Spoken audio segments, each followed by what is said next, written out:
They fled down the main road towards Dover for a time, then took a branch that Elaine recommended, one that was less traveled, to avoid interception by their pursuers and ensure at least one party arrived there in time. Here, Edmund and Elaine split from Arthur and William, who kept to the primary road in hopes of encountering the bishop's entourage. After a few hours' long and rather hard ride, Edmund and Elaine stopped to rest. Elaine sat down wearily in the shade beneath an ancient oak and leaned back against the massive trunk, closing her eyes. Edmund began to sit a few feet from her until he suddenly grasped his lower back and let out a small groan of discomfort. "Are you all right?" Elaine asked. Fine, Oh! "Here, let me see. Come, sit here." "Ha!" he replied. "I don't trust you not to stab me in the back." "Oh, don't be an infant."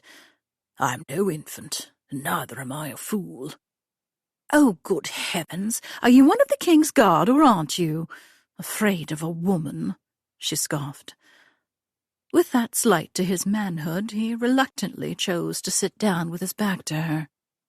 She lay her hands on his lower back and began to gently work at the muscles. "You're all in knots," she said, concerned. "How does this feel?" "Quite pleasant, actually."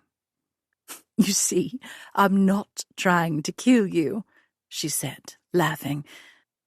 "Here, lie down, old man. I'll see what I can do."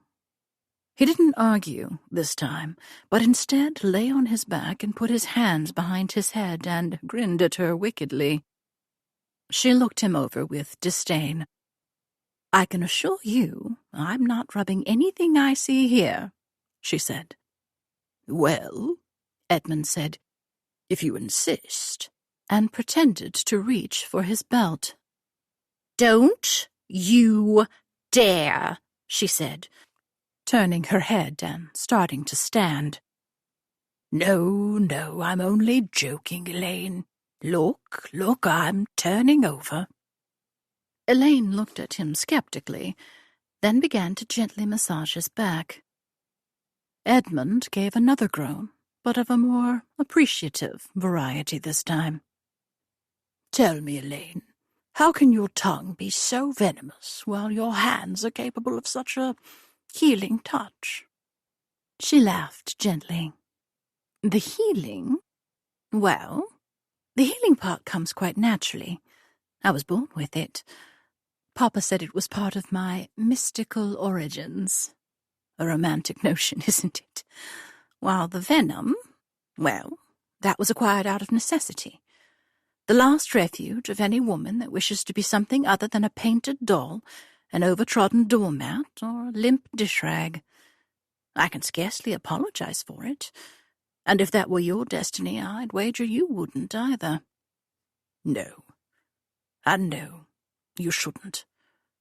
I'm sorry, I was only trying to jest." "It's fine, I'm quite accustomed by now."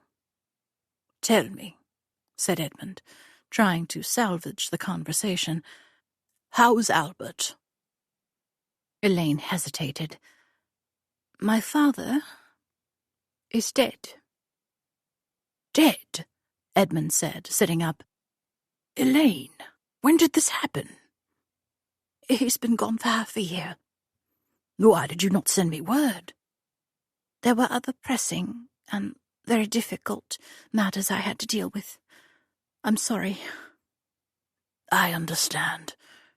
Please, tell me what's happened, and what became of the dagger and the cutlass."